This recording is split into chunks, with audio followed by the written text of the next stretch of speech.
Hello and welcome to Be Free Driving School. I'm Wendy Barker. Welcome to part 2 of the UK theory test. On this video we're going to be looking at the hazard perception part of the test.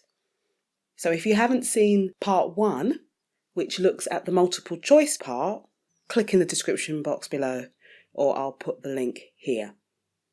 So what is the hazard perception test all about? It tests how quickly you respond to developing hazards. There are 14 1-minute video clips. 13 of the clips have at least one developing hazard, and one clip has 2 developing hazards.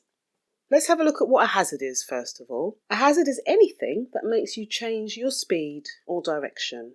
There are moving hazards, such as pedestrians, animals, motorbikes, cyclists, and large vehicles. There are also static hazards, so they're hazards that don't move. So they can be road signs, parked vehicles, zebra crossings, pedestrian crossings, weather conditions, could be icy, wet, roadworks, road calming measures, and different types of junctions. So what is a developing hazard? A potential hazard is a hazard that could happen, and a developing hazard is a hazard that is actually happening. So let's have a look at this example. So imagine that we're driving the pink car, or is it purple? And we're about to drive past this blue car.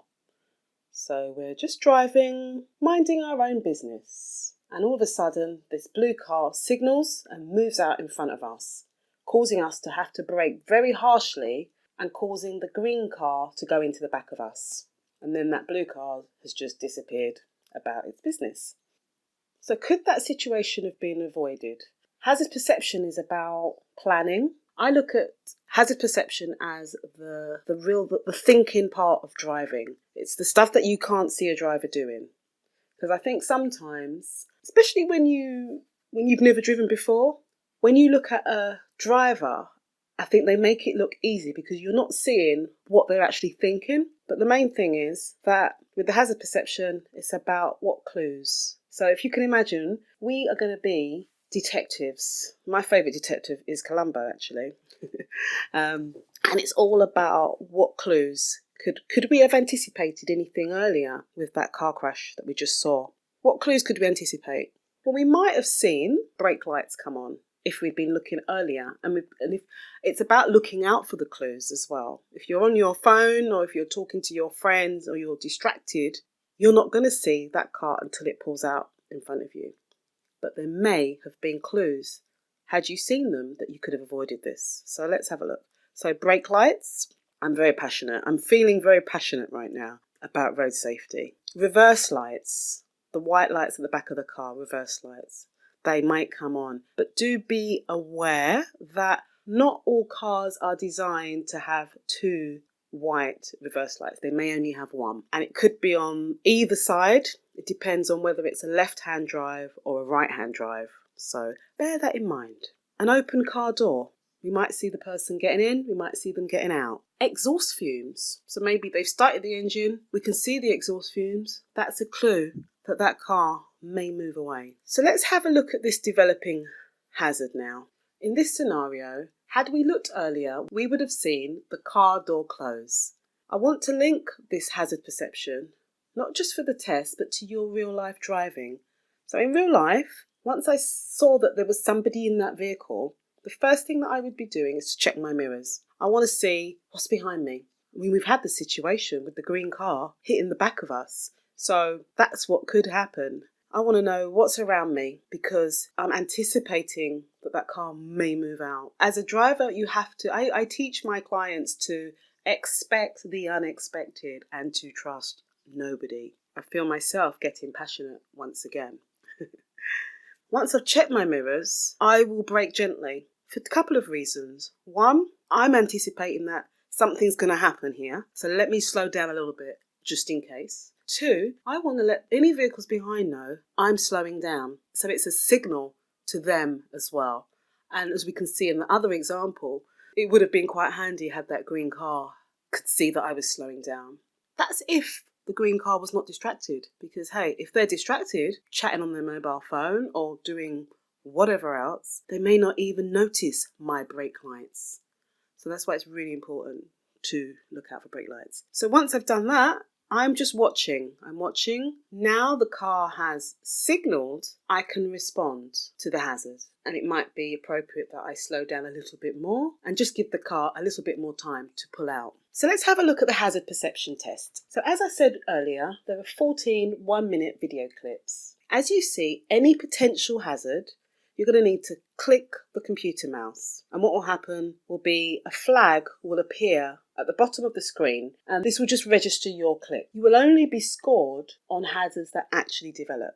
So you're going to click for all potential hazards, but only scored on actual developing hazards. So let's have a look at how it's scored. The highest mark you can get for each clip is 5 points. If you click too early, you will get 0. If you click too late, you will get 0. So you're aiming to score somewhere between 5 and 1. Preferably 5 is better than 1.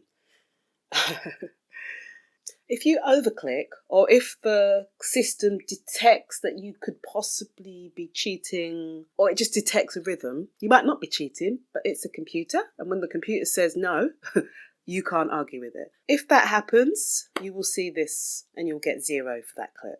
You need to be careful. So hopefully I'm going to teach you how to click properly and when to click. So let's have a look at that.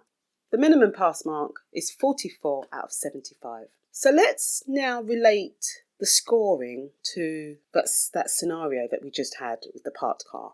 Our potential hazard is that car door closing. So as soon as I see that, I'm going to click. And in this example, I will get a 5 for that. The longer you wait, so if I clicked here, I'd now get a 4. As I get closer to the car and click, the longer I wait, when I click here, it's now 0 and it's too late. So when you're clicking on the hazards, think of it this way. Any potential hazard, you're going to click. When you click, you're thinking hazard, mirror. So you click. As a driver, you would be checking your mirrors because you've seen something up ahead. I'm now going to check my mirrors. If you see that hazard developing, I want you to click again because I now want you to think about, okay, I'm going to be braking now. I'm going to be slowing the car down. Let's get my brake lights on. Let's let people know behind what I'm doing. And then I want you to click again, and that's you responding, whether you've got to stop or slow down further, or whatever is appropriate to that hazard. For your developing hazards, you're going to click again, click again. You're going to click 3 times, and hopefully you'll get a score. You'll click somewhere in there. So you can see those 3 clicks. If we had just clicked once when we saw the hazard, we would have got 0. Okay? Click. Click again, click again. At the end of your test, you will receive your result. You will have to pass both tests on the same day to pass. If you fail one of the tests, you will fail. You will receive a theory test certificate confirming that you have passed the theory test. Please keep this safe because you're going to need it for when you take your driving test. That's it. Hope you found this hazard perception test video helpful. Really would appreciate any feedback that you have, any questions that you have. If there's anything else that you want me to cover, I'm really happy to break it down further for you. If you haven't done so already, please subscribe to our YouTube channel. Hit the notification bell so that you don't miss out on future videos. Look out for the next Be Free vlog. Bye bye.